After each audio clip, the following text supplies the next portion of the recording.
natagpuang wala ng buhay at bugbog sarado pa ang buong katawan ng isang lalaki sa plaza ng Liganes sa Iloilo.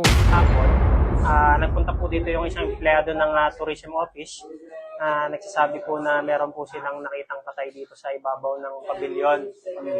Then upon responding there at po, nakita nga po natin. Then nung nakita na po ng ating responding personnel, nagpatawag na po tayo ng SOCO and for the crime scene processing and conducting of follow-up investigation po, especially po yung backtracking ng CCTV natin. Sige. Sir, mga ilang araw na po siya palaboy-laboy dito po sa inyong town, sir? Ayon po dun sa mga witness natin dito sa pavilion, mga more or less mga 5 days po. Tawag na to, sir, ano yung condition or sitwasyon ng pagkain na nagbuwan po siya? Unfortunately, ma'am, as of now, hindi pa natin nakikilala yung biktima, anong pangalan niya, kung sa taga diin siya. Pero later on po, ma'am, ipapublish po natin yung identifying tattoos niya. At the same time, yung bio po na huling ginamit niya, huling suot niya. Ano sir, may mga sugat siya, may mga pasa.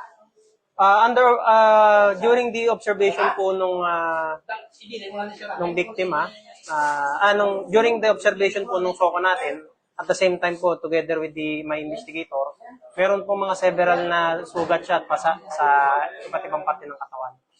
Then, ayun nga po, nagkakandak tayo ng hot pursuit operation at the same time yung backtracking ng CCTV natin. Ano posibleng nangyari sa kanya?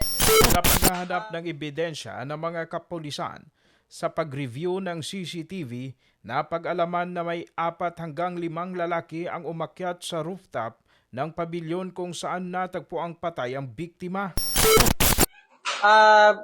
Mga bandang, during the backtracking po, mga bandang alas 3 ng kagahon, kanina, between 3 a.m. to 3:30, bali nakita na po natin yung mga possible na mga suspetsado dito sa natabo. Around plaza, sir. Opo, ma'am. Ano sa sinusundan yung victim or nag-i-interact sila, sir?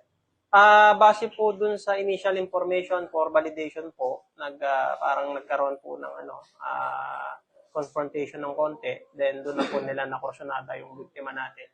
Doon na po nila hinabol at binugbog. Possibly binugbog po yung biktima. Ilan po yung suspect, sir? Possibly mga 4 to 5 persons. Sir, ano yung mga recoveries natin sa area, sir? Ayon po dun sa SOCO natin, ang mga recoveries po natin, no, isang bote ng alak and isa pong bato na may possibly po dugo ng biktima.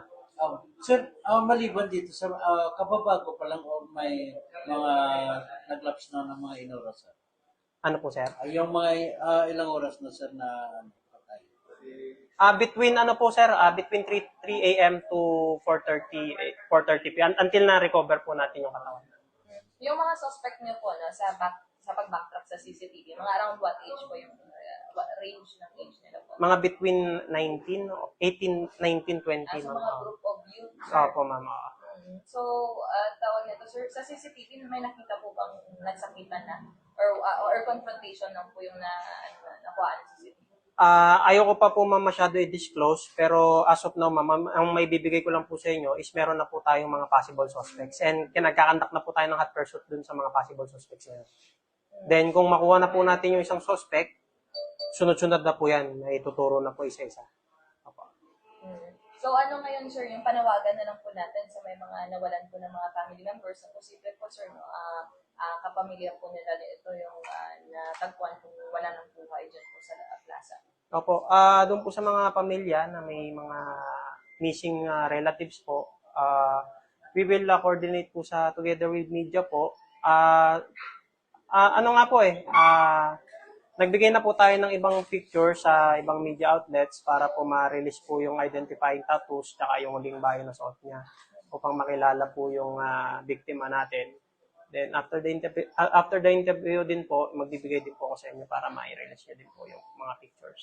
Pero initially, sir, mga saang part po ng katawan yung may mga tattoo? Marami siyang tattoo eh. Meron siya sa dibdib, meron siya sa braso, sa likod meron din. So, asan na po yung bangkay niya, sir? as of now, ma'am, kinuha po siya ng isang funeral homes na contact din po natin since wala pa pong nagkiklaim sa sa biktima. Meron naman po tayong kilala na funeral parlor para kunin, o funeral homes para kunin po siya. Ano pong gagawin po natin for the autopsy po or ano mga test po? As of now, ma'am, standby po tayo sa autopsy kasi baka po may mag-claim dun sa biktima natin. Pero kung tumagal po, wala na po talagang mag-claim, it's the discretion na po namin kung papa-autopsy po namin. Pero may mga test kayo, sir, or swab test or ano? Opo, ma'am, bali kanina po sa SOCO, nag-swab test na po sila dun sa area at the same time po dun sa ginamit na possibly yung bato as the weapon. And yung bote po, in-swab din po yun kasi baka possibly po ginamit din po yun. Yung mga suspects, sir, posible locals din po. Possibly, ma'am, or possibly sa kalapit na banwa. Or possibly sa city, taga-city din po. Sa patuloy na investigasyon ng mga kapulisan, kinilala na ang biktima na si Jomel Alejandro na tubong Kalibo, Aklan. Sa latest investigation ng mga kapulisan, lumutang ang isa sa mga suspect. Kalaunan, isinuko rin ng kanyang mga magulang ang isa pang 15 years old na lalaki. Napag-alaman na sinita raw ng biktima ang mga grupo ng mga suspect dahil sa ingay at pag-iinuman ng mga ito sa plaza. Pagkatapos sitahin ang mga suspect ay bumalik naman ang biktima sa rooftop ng pavilion. Pagkalipas raw ng ilang sandali, sinundan na ito ng mga suspect at doon na nangyari ang pambubugbog.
Matapos makitang hindi na kumikilos ang biktima ay agad nagsibabaan ang mga sospek at iniwan ang duguang biktima. Sa kasalukuyan ay 2 pa lamang mga sospek ang nasa kustodiya ng Liganis Police Station. Samantala ang isa pa ay patuloy raw na pinaghahanap ng pulisya.